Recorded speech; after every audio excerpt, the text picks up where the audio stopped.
Di session ke-8 ini kita akan membicarakan biaya produksi. Dalam ilmu ekonomi yang dimaksud biaya produksi itu adalah semua pengorbanan untuk menghasilkan barang dan jasa. Sehingga yang dimasukkan di dalam biaya di sini tidak hanya yang eksplisit atau yang ada pengeluaran uangnya, tapi juga yang implisit, yang tidak ada konsekuensi pengeluaran uang secara langsung. Nah, untuk memasukkan yang implisit ini kita perlu konsep opportunity cost. Opportunity cost ini sudah kita bahas pada bab-bab sebelumnya. Kalau kita ingin belajar tentang biaya produksi, tentu saja kita perlu mengenal juga kaitannya dengan produksi. Jadi biaya produksi pasti terkait dengan produksi. Sehingga kita perlu memahami fungsi produksi. Secara umum fungsi produksi itu bisa digambarkan dengan persamaan fungsional ini, bahwa jumlah output merupakan fungsi dari input. Input yang dimasukkan di sini ada input tenaga kerja dan input kapital. Ini menggambarkan fungsi produksi. Lalu fungsi biaya bisa digambarkan dengan persamaan fungsional berikutnya ini, yaitu total biaya merupakan fungsi dari output. Artinya besarnya output mempengaruhi besarnya total biaya atau total cost. Kalau yang fungsi produksi tadi, besarnya tenaga kerja dan besarnya kapital akan mempengaruhi kuantitas output. Kemudian kita mengenal juga istilah marginal product atau produk marginal. Produk marginal ini adalah besarnya tambahan output setiap ada tambahan input atau setiap unit tambahan input. Seandainya input yang kita bicarakan itu adalah tenaga kerja, maka marginal product dari tenaga kerja itu adalah tambahan output atau jumlah perubahan output setiap ada perubahan satu unit tenaga kerja. Jadi misalnya kalau tenaga kerjanya naik 1, outputnya naik berapa? Kalau outputnya naik 10, berarti marginal product dari tenaga kerja adalah 10 per 1 unit tenaga kerja. Kemudian kita mengenal juga istilah diminishing marginal product. Jadi ada saatnya jika jumlah tenaga kerja dinaikkan, itu marginal product-nya turun. Perlu diperhatikan di sini, yang turun itu bukan total output-nya, bukan Q-nya, tapi yang turun itu adalah marginal product-nya atau tambahan output setiap tambahan satu unit tenaga kerja. Jadi tenaga kerja dinaikkan, marginal product-nya turun. Belum tentu output-nya turun, ya, output-nya mungkin tetap naik, gitu. Nah, berikutnya dalam tabel di slide berikutnya kita akan lihat diminishing marginal product ini. Nanti kita akan lihat ada kalanya kalau tenaga kerja dinaikkan, itu menyebabkan efisiensi yang semakin tinggi terjadi dalam proses produksi itu, sehingga marginal product-nya naik. Tapi ada kalanya juga tenaga kerja dinaikkan, marginal product-nya sudah maksimum sehingga tidak naik atau tidak turun. Juga ada kalanya seperti yang kita bicarakan di diminishing marginal product ini, kalau jumlah tenaga kerja sudah terlalu banyak relatif terhadap input yang lain, terhadap kapital misalnya, jadi kapitalnya tetap tapi tenaga kerjanya ditambah terus, sehingga tenaga kerja menjadi relatif terlalu banyak. Akibatnya marginal product-nya turun atau tambahan output setiap tambahan satu unit tenaga kerjanya turun atau terjadi diminishing marginal product. Kita lihat contohnya di slide berikutnya. Di slide ini kita lihat di sini jumlah tenaga kerja ditambah terus 0, 1, 2 dan seterusnya sampai 10. Sehingga outputnya naik ini 0, 6, 17 dan seterusnya. Lalu kalau dihitung marginal product-nya atau tambahan output setiap tambahan input, jadi kalau dari sini ke sini tambahan outputnya 6, tambahan inputnya 1, sehingga marginal productnya 6, dan seterusnya. Bisa dilihat di sini, awalnya marginal productnya naik dari 6, 11, dan seterusnya sampai 20. Tapi kalau inputnya ditambah lagi, inputnya menjadi relatif terlalu banyak, maka marginal productnya turun ini dari 20, 19, 17, 14, dan seterusnya. Perhatikan bahwa di sini yang turun adalah marginal productnya, tapi outputnya tetap naik. Inilah dari input mulai yang ke-6 ini terjadi marginal product yang menurun atau diminishing marginal product di sini. Oke. Lalu kita bisa lanjutkan dengan biaya tenaga kerja. Misalnya 1 unit tenaga kerja itu 2 juta per bulan, maka biaya tenaga kerjanya tinggal dikalikan ini, 0 kalikan 2 juta, 1 kalikan 2 juta, dan seterusnya. Maka ini semuanya ini menunjukkan biaya tenaga kerja per bulan. Kemudian ada biaya lain selain biaya tenaga kerja. Misalnya biaya lainnya tetap 10 juta terus per bulan. Misalnya sewa gedung atau sewa modalnya. Kemudian biaya total itu penjumlahan dari yang biaya tenaga kerja tadi ditambah biaya lain, itu menjadi biaya total. Lalu kita juga bisa hitung sekarang marginal cost-nya. Kalau marginal product tadi adalah tambahan output setiap 1 unit tambahan input, di sini tambahan biaya total setiap ada tambahan 1 output. Jadi ini bukan setiap tambahan 1 input ya, tapi setiap tambahan 1 output. Perhatikan ini dari sini ke sini ada tambahan biaya total sebanyak 2. Sedangkan outputnya bertambah sebanyak semula 0 kemudian jadi 6. Maka ini marginal cost-nya adalah 0,33 dan seterusnya. Perhatikan ini ada hubungan perilaku antara marginal cost dan marginal product. Pada saat marginal product-nya ini naik, marginal cost-nya turun. Lalu nanti pada saat marginal product-nya turun, marginal cost-nya naik. Karena ini hubungan logis dari marginal product dan marginal cost. Kalau marginal product-nya naik, itu berarti ada kenaikan efisiensi. Kenaikan efisiensi dari setiap tambahan 1 unit input.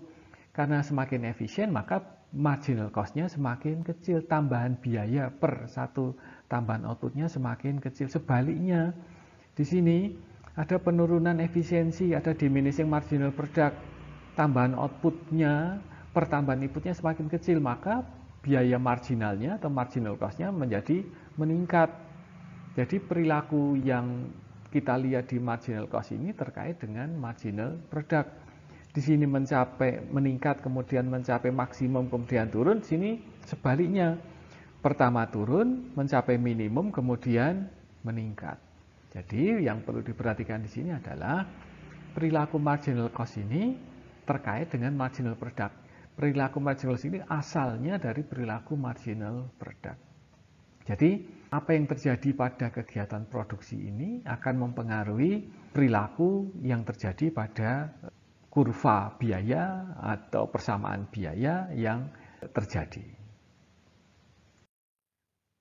Lalu ini diulang yang sudah kita bicarakan pada tabel sebelumnya.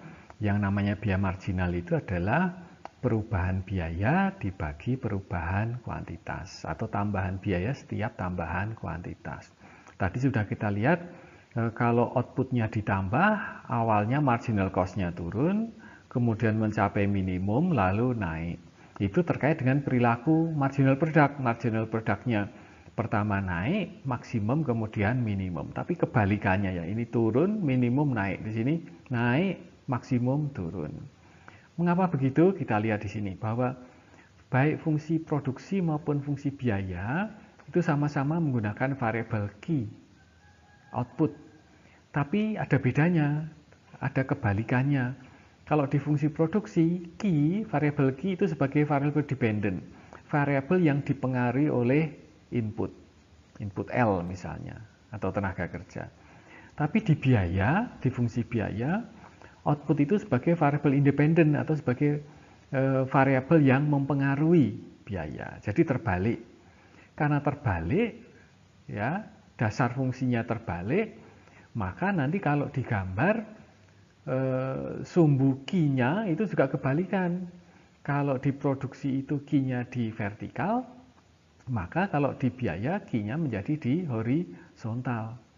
Karena terbalik itulah maka terjadi perilaku yang terkait tapi juga berkebalikan. Bisa kita lihat di slide berikutnya. Kita perhatikan di sini output, di sini input L misalnya. Lalu kita plot dari tabel yang sudah kita buat di slide sebelumnya tadi, diplotkan di sini.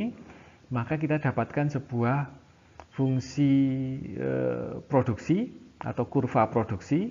Di sini kurva produksi total atau total produk. Perhatikan bahwa di sini Q-nya di vertikal, horizontalnya adalah input. Kebalikannya untuk biaya. Di sini biayanya di vertikal, horizontalnya output.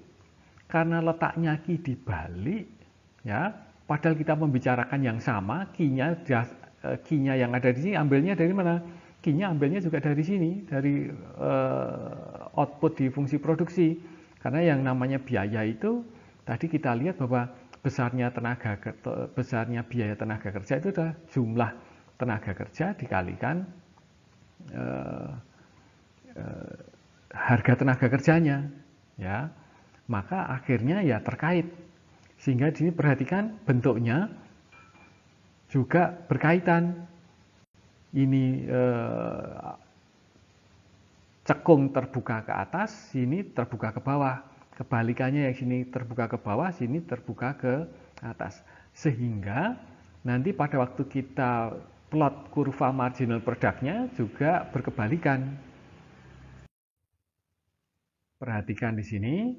Dari fungsi produksi total tadi, kita kemudian bisa plotkan marginal product-nya dan marginal cost-nya. Seperti sudah kita bicarakan di tabel tadi, pertama naik, maksimum kemudian turun. Perilakunya berkebalikan dengan marginal cost-nya, pertama turun, minimum kemudian naik. Karena memang yang namanya cost itu didapatkan dari produksi, sehingga ada kaitannya. Tapi katanya berkebalikan karena penempatan kuantitasnya tadi. Di fungsi produksi total kuantitasnya di vertikal, di fungsi biaya total kuantitasnya di horizontal. Kemudian lebih jauh kita bisa kelompokkan biaya itu dalam beberapa jenis, ya. Atas dasar hubungannya dengan jumlah output, kita bisa lihat ada yang namanya biaya tetap atau fixed cost. Fixed cost ini adalah biaya yang tidak dipengaruhi oleh jumlah output. Jadi mau outputnya berapapun biayanya tetap. Tadi dalam tabel tadi ada biaya lain tadi yang besarnya 10 juta tadi, itu berarti biaya tetap karena biayanya 10 juta terus meskipun outputnya berubah-ubah. Lalu ada biaya yang termasuk dalam biaya variabel. Ini besarnya biaya ini dipengaruhi jumlah output yang diproduksi. Dalam contoh tadi, jumlah tenaga kerja tadi meningkat akan menyebabkan biayanya juga meningkat. Ya, biaya variabelnya meningkat sejalan dengan naiknya output. Maka biaya tenaga kerja dalam contoh tadi adalah termasuk biaya variabel. Nah, sehingga kalau biaya dikelompokkan dalam dua jenis semacam ini, biaya totalnya berarti gabungan antara fixed cost dan variable cost. Dari slide sebelumnya kita tahu bahwa yang namanya total cost itu adalah fixed cost ditambah variable cost. Secara matematika kalau sisi kiri dibagi Q, maka sisi kanan juga harus dibagi Q. Maka hasilnya adalah di sini TC per Q sama dengan FC per Q ditambah VC per Q. Nah, TC per Q ini adalah biaya rata-rata atau biaya total rata-rata. Seringkali disingkat menyebutnya hanya biaya rata-rata, tapi maksudnya adalah biaya total rata-rata. FC per Q ini adalah biaya tetap rata-rata. VC per Q adalah biaya variabel rata-rata. Sehingga di sini bisa ditulis average total cost atau biaya rata-rata sama dengan average fixed cost atau biaya tetap rata-rata ditambah average variable cost atau biaya variabel rata-rata. Nah, rincian lebih jelasnya bisa dilihat nanti di slide berikutnya. Di sini bisa kita lihat contoh rincian berbagai macam variabel biaya. Ya, perhatikan di sini ada outputnya 0, 1, 2 naik terus. Lalu di sini ada biaya tetapnya 100 terus ya, karena besarnya biaya ini tidak berubah, tidak dipengaruhi oleh besarnya output, ya berarti ya disebut biaya tetap atau fixed cost. Misalnya saja biaya untuk listrik atau mungkin biaya untuk sewa modal, misalnya memang tetap dalam proses produksi yang kita bicarakan, maka ya disebut sebagai fixed cost. Lalu misalnya di sini ada biaya yang jumlahnya dipengaruhi oleh output, misalnya biaya untuk tenaga kerja, maka di sini ada variable cost. Ini rinciannya. Kemudian total cost-nya adalah FC ditambah VC ini. Lalu average fixed cost itu adalah fixed cost ini dibagi dengan output.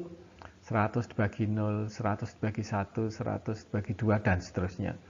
Karena fixed cost-nya tetap, sementara output-nya naik terus, maka yang namanya average fixed cost ini selalu turun angkanya. Ya, perhatikan angkanya selalu turun. Karena fixed cost-nya tetap, sementara pembaginya naik terus. Lalu di sini ada average variable cost, berarti variable cost dibagi output. Ini angkanya, perhatikan di sini dalam contoh ini, angkanya 50, 42, berarti ini turun. Kemudian naik. Ya. Kemudian average total cost. Average total cost-nya berarti total cost yang ini dibagi dengan output. Ini rinciannya. Ya, perhatikan di sini angkanya ini turun. Kemudian turun, masih turun, kemudian di sini naik. Perhatikan bahwa perilaku average total cost ini dipengaruhi oleh perilaku average fixed cost dan perilaku average variable cost. Average fixed cost-nya itu turun terus. Sedangkan average variable cost tadi turun, kemudian mulai titik ini dia naik. Sehingga totalnya itu sebenarnya mengikuti keduanya ini. Turun terus naik, tapi mulai naiknya menjadi terlambat kalau di sini minimumnya di sini. Ya, yang average variable cost minimum di angka 30 ini pada output sebanyak 5. Di sini minimumnya tercapai di sini. Ya, di output sebanyak 7. Mengapa? Karena average fixed cost-nya turun terus, ya. Jadi meskipun di sini sudah minimum, di sininya belum karena ini masih turun. Baru kemudian setelah output sebanyak 7, kemudian dia mencapai minimum dan kemudian setelah itu naik. Lalu yang terakhir di sini marginal cost, tambahan total cost dibagi tambahan output. Misalnya dari sini total cost-nya ya ini dari 100 ke 150 berarti ada tambahan 50. Outputnya ada tambahan 1, berarti 50 dibagi 1 berarti 50. Gitu ya. Dan seterusnya. Kalau dari sini ke sini ada tambahan 34. Outputnya tambah 1 berarti marginal cost-nya 34 dan seterusnya. Perhatikan di sini marginal cost-nya ini turun. Kemudian mulai di sini dia naik dan naik terus. Nanti kita bisa lihat lebih jauh hubungan antara marginal cost dan average cost ini. Dari tabel sebelumnya tadi, kita bisa plotkan dalam sebuah grafik, dalam sebuah kurva. Jadi kalau data-data tadi diplotkan, jadilah kurva ini. Ada total cost, ada fixed cost, ada variable cost dulu. Nanti average dan marginalnya berikutnya, di slide berikutnya. Perhatikan di sini fixed cost, namanya fix berarti konstan, angkanya 100 terus. Sedangkan variable cost, perhatikan di sini bentuknya yang merah ini. Kalau outputnya 0, dia variable cost-nya juga 0. Ya, beda dengan fixed cost. Meskipun outputnya 0, fixed cost-nya tetap 100. Lalu total cost itu adalah penjumlahan dari fixed ditambah variable. Jadi selisih atau jarak antara total cost dan variable cost ini, kalau skalanya betul, ini tampaknya skalanya tidak terlalu persis tepat. Kalau skalanya betul, ini jaraknya harusnya selalu sama dengan fixed cost-nya. Karena kalau fixed cost-nya tetap, nah ini jaraknya harusnya tetap. Gitu ya. Jadi seolah-olah yang namanya variable cost itu digeser ke atas, ya, yang merah ini digeser ke atas, sejauh fixed cost maka jadilah total cost. Selanjutnya kita lihat seandainya dari tabel yang sebelumnya tadi marginalnya sama average-nya kita plotkan dalam kurva. Jadi berdasarkan data tadi dalam tabel, kita lihat hasil plotnya dalam kurva, dalam diagram. Nah, perhatikan pertama ini, average fixed cost. Dalam tabel tadi kan average fixed cost-nya selalu turun, maka ini grafiknya juga selalu turun yang biru ini. Kemudian yang average variable cost yang warna merah ini tadi kita perhatikan turun, minimum kemudian naik.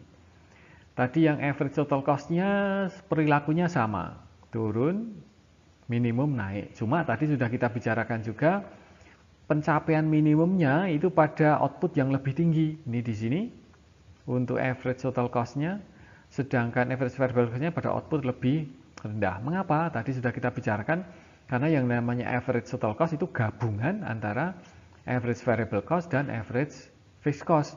Di sini sebenarnya sudah minimum average variable cost-nya, tapi karena average fixed cost-nya turun terus, maka average total cost-nya mencapai minimumnya pada output yang lebih tinggi di sini.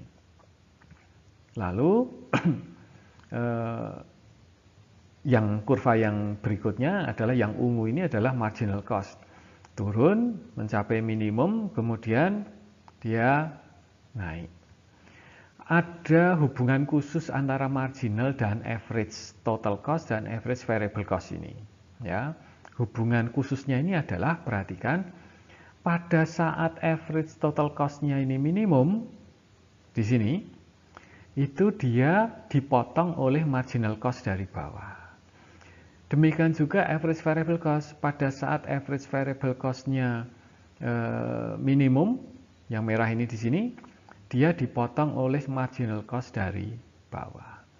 Ini bukan suatu rekayasa, bukan dipas-paskan, tapi itu sekedar hubungan logis sederhana antara konsep marginal dan konsep average. Jadi ini berlaku tidak hanya untuk cost, tapi untuk segala variabel yang lain kalau kita menghubungkan antara marginal dan average. Kita lihat di slide selanjutnya. Hubungan antara marginal dengan rata-rata yang kita lihat pada fungsi-fungsi biaya di slide sebelumnya, bisa kita lihat juga dalam contoh yang lain. Ya, ini misalnya tentang berat badan, ada 3 orang di sini. Ya. Ini untuk menunjukkan bahwa hubungan marginal dan average seperti kita lihat pada fungsi-fungsi biaya tadi, itu bukan hal yang khusus, tapi itu terjadi pada variabel-variabel yang lain juga. Gitu ya. Kita lihat di sini. Misalnya di sini ada 3 orang, Jenny, Kelly, dan Deno. Berat badannya 50, 60, 70. Kalau kita cari rata-ratanya adalah 60. Kalau kemudian ditambah satu lagi, namanya Carton, berat badannya misalnya X, maka nanti cara menghitungnya gimana? Ya, tadi 50 plus 60 dapat 70, ditambah X ini dibagi 4, karena sekarang 4 orang. Nah, yang namanya rata-rata, ini berarti menunjukkan konsep rata-rata. Ini juga konsep rata-rata. Tapi X di sini dari karton ini merupakan tambahan. Ya, sebelumnya tidak ada, sekarang ada. Itu ada tambahan berat badan. Nah, tambahan ini konsepnya sama saja dengan konsep marginal. Marginal itu juga tambahan. Jadi di sini ada rata-rata, di sini ada tambahan. Sekarang kita perhatikan. Rata-ratanya semula adalah 60 ya. Lalu seandainya berat badannya Karten ini adalah 50, 50 itu kan berarti lebih kecil dari rata-rata 3 orang ini. Bagaimana rata-ratanya setelah dijadikan 4 orang? Ya, berarti kan rata-rata yang sekarang adalah 50 plus 60 plus 70 ditambah 50. Ini berat badannya Karten dibagi 4. Jadinya 57,5. Rata-ratanya turun. Berarti kalau marginalnya, perhatikan, marginalnya itu lebih kecil daripada rata-rata, itu akan menyebabkan rata-ratanya turun. Itu juga kita lihat dalam kurva biaya rata-rata dan kurva biaya marginal tadi. Pada saat biaya marginalnya itu lebih kecil daripada biaya rata-rata, maka biaya rata-ratanya turun. Kemudian kita lihat dulu yang bawah ini.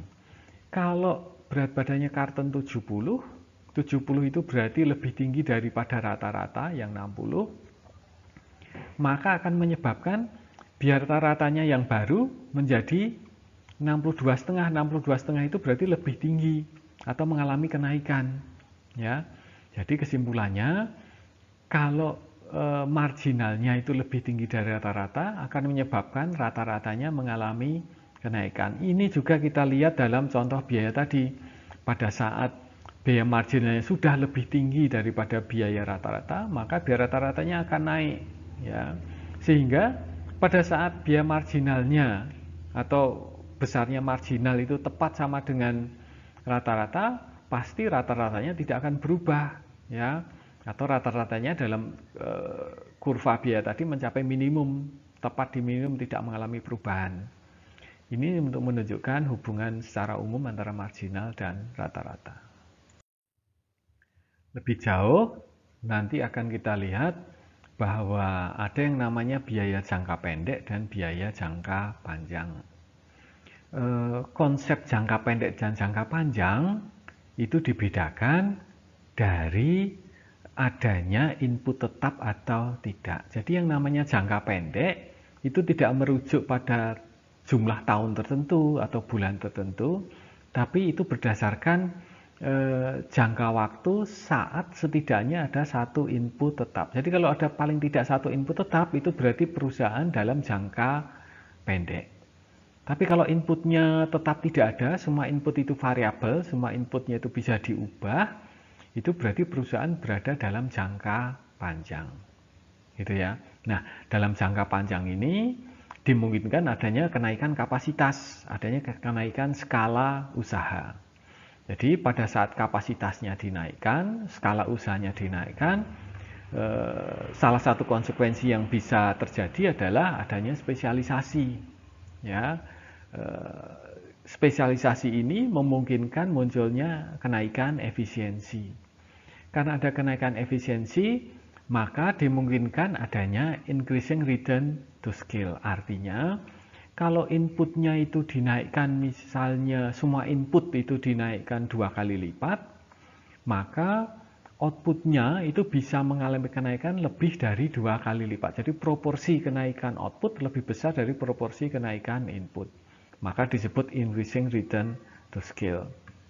Nah, dalam keadaan increasing return to scale ini memungkinkan terjadinya economies of scale. Jadi biaya rata-ratanya akan turun. Kenapa biaya rata-ratanya turun? Karena kalau inputnya dinaikkan misalnya 2 kali lipat, outputnya bisa naik lebih dari 2 kali lipat, maka biaya rata-ratanya pasti akan turun karena proporsi kenaikan output lebih besar dari proporsi kenaikan input. Nah, tapi ada kalanya juga nanti kalau outputnya sudah terlalu besar, skalanya sudah terlalu besar, maka terjadi constant return to scale. Ya, jadi kenaikan output memiliki proporsi yang persis sama dengan kenaikan semua input. Lalu kalau itu dipaksakan naik lagi kapasitasnya, skala usahanya dinaikkan lagi, maka bisa menimbulkan masalah koordinasi misalnya, ya, karena skala usahanya menjadi terlalu besar. Kalau sudah menjadi terlalu besar, maka bisa menyebabkan decreasing return to scale. Jadi outputnya dinaikkan seandainya semua inputnya dinaikkan 2 kali lipat misalnya, outputnya juga akan naik sih mungkin, tapi kenaikannya tidak akan sebesar proporsi kenaikan input, maka terjadi decreasing return to scale. Akibatnya biaya rata-ratanya naik. Biaya rata-rata naik itu berarti terjadi diseconomies of scale, skalanya dinaikkan menyebabkan manfaat ekonominya justru berkurang. Jadi ada diseconomies atau biaya rata-ratanya mengalami kenaikan. Itu gambaran tentang hubungan antara skala usaha dengan biaya rata-rata. Catatannya, kalau skalanya dinaikkan itu berarti kita sudah membicarakan jangka panjang, bukan jangka pendek, karena inputnya semuanya menjadi variabel. Nah, catatannya adalah sebuah usaha atau sebuah perusahaan itu pada suatu saat itu pasti berada dalam jangka pendek. Tidak ada yang bisa berada dalam jangka panjang. Jadi yang namanya jangka panjang itu hanya ada di pikiran. Jangka panjang itu hanya perencanaan. Jadi suatu saat dalam keadaan manapun pasti berada dalam jangka pendek. Itulah sebabnya nanti yang namanya long run average cost atau biaya rata-rata jangka panjang itu adalah merupakan sesuatu yang hanya direncanakan saja, sehingga kurvanya disebut dengan planning curve atau kurva perencanaan.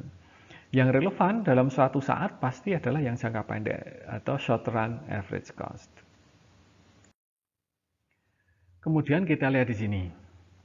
Ini ada SATC1, ini berarti short run average cost. Misalnya semula di sini. Lalu kemudian semua inputnya dinaikkan, skala usahanya dinaikkan. Karena skala usahanya dinaikkan menyebabkan munculnya kenaikan efisiensi, ada spesialisasi dan lain-lain. Sehingga kurva biaya rata-rata jangka pendeknya pindah ke SATC2. SATC2 perhatikan dia letaknya lebih di bawah. Artinya dia memungkinkan pencapaian biaya rata-rata yang lebih rendah. Kalau ditambah terus ke bawah lagi. Tambah terus kapasitasnya bawah lagi. Tapi kalau kapasitasnya sudah terlalu besar, perhatikan dari SATC4 ke SATC5 itu kapasitasnya naik, tapi biaya rata-rata minimumnya tidak mengalami perubahan. Lalu kalau kemudian skalanya dinaikkan lagi, justru akan menyebabkan SATC-nya menjadi dalam posisi yang lebih tinggi atau biaya rata-ratanya lebih tinggi. Nah, ini menunjukkan perkembangan kurva biaya rata-rata jangka pendek kalau skalanya dinaikkan. Nah, yang jangka panjang mana? Jangka panjang itu memungkinkan si pengusaha atau perusahaan itu memilih biaya yang paling kecil. Misalnya, kalau kuantitasnya di Q1A ini, yang paling kecil mana? Yang paling kecil kalau dia di SATC1, dia di sini. Sehingga biaya rata-ratanya dia di ATC1A. Kalau kemudian dia di kuantitasnya di Q1B, dalam jangka panjang, dia tidak akan milih yang ATC1B. Karena dia pasti akan memilih yang lebih rendah, ya. Karena dia mempunyai kemampuan untuk menaikkan skala usaha, dia akan pilih yang SATC2 di sini yang lebih bawah. Dan seterusnya. Jadi dia memungkinkan perusahaan itu memilih biaya rata-rata yang lebih rendah pada kurva biaya rata-rata jangka pendek yang memungkinkan menghasilkan biaya rata-rata yang lebih rendah. Sehingga yang jangka panjang itu kalau seandainya kurva biaya rata-rata jangka pendeknya itu pergerakannya itu tidak terputus-putus semacam ini, jadi ini gesernya kecil sekali, geser sedikit ke kanan, geser ke kanan, geser ke kanan sedikit-sedikit dan seterusnya, makanya menjadi sebuah kurva yang lebih mulus sehingga digambarkan dalam kurva yang warna biru ini. Berarti kan yang warna biru ini selalu menyentuh kurva biaya rata jangka pendek yang paling bawah, selalu yang paling bawah, selalu yang bawah. Yang paling bawah itu bukan berarti berada pada yang minimum. Perhatikan di sini. Q1B itu jangka panjangnya tidak di sini, tidak di minimum sini, juga tidak di minimum sini, tapi di sini. Ya, intinya dicari yang paling bawah, yang paling biaya rata-ratanya yang paling kecil. Karena biaya rata-rata jangka panjang atau long run average cost ini bentuknya mirip sebuah amplop, jadi melingkupi yang jangka pendek, maka ini kurva rata-rata jangka panjang ini juga sering disebut sebagai envelope curve. Ya, ini yang biru ini. Perhatikan juga pergerakan dari Q1A sampai Q4 ini biaya rata-ratanya selalu turun. Ya, ini berarti ada economies of scale.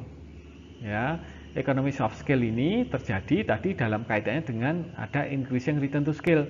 Skalanya ditambah, outputnya mengalami kenaikan dalam proporsi yang lebih besar sehingga terjadi economies of scale. Lalu ada kalanya terjadi constant return to scale. Ya, proporsi tambahan outputnya persis sama dengan proporsi tambahan semua input. Lalu bahkan kalau dipaksakan dinaikkan lagi kapasitasnya, skalanya dinaikkan, maka terjadi decreasing return to scale. Proporsi tambahan outputnya lebih kecil daripada proporsi tambahan semua input. Sehingga terjadi diseconomies of scale. Biaya rata-ratanya meningkat gara-gara skalanya dinaikkan. Lalu slide ini hanya semacam ringkas dari slide sebelumnya, bahwa kurva biaya rata-rata jangka panjang atau long run average cost itu adalah titik-titik pada SATC yang paling rendah pada semua skala usaha. Ya, tidak selalu terletak pada SATC minimum, tapi yang penting yang terendah. Pengecualiannya adalah kalau SATC-nya itu paling rendah. Kalau yang paling rendah ya tadi yang minimum ya titik minimum SATC juga pada titik minimum LATC. Jadi yang paling bawah tadi pada constant return to scale tadi, titik minimum SATC-nya juga sekaligus menjadi titik minimum long run average total cost. Lalu LAC atau long run average cost adalah kurva sampul, tadi sudah kita bicarakan, karena bentuknya seperti sampul melingkupi SATC jangka pendek tadi, maka disebut envelope curve. Lalu silakan, ini ada evaluasi pemahaman. Coba dikerjakan. Pada dasarnya pedomannya sudah ada di slide yang baru saja kita bicarakan tadi. Penekanannya di sini adalah supaya kita lebih paham, kita diminta membuat contoh. Ya, ini nomor 1 itu contoh. Ini 5 ini juga sebenarnya juga contoh. 6 itu juga contoh. Jadi supaya kita bisa lebih paham, diminta membuat contoh dari yang sudah kita bicarakan tadi.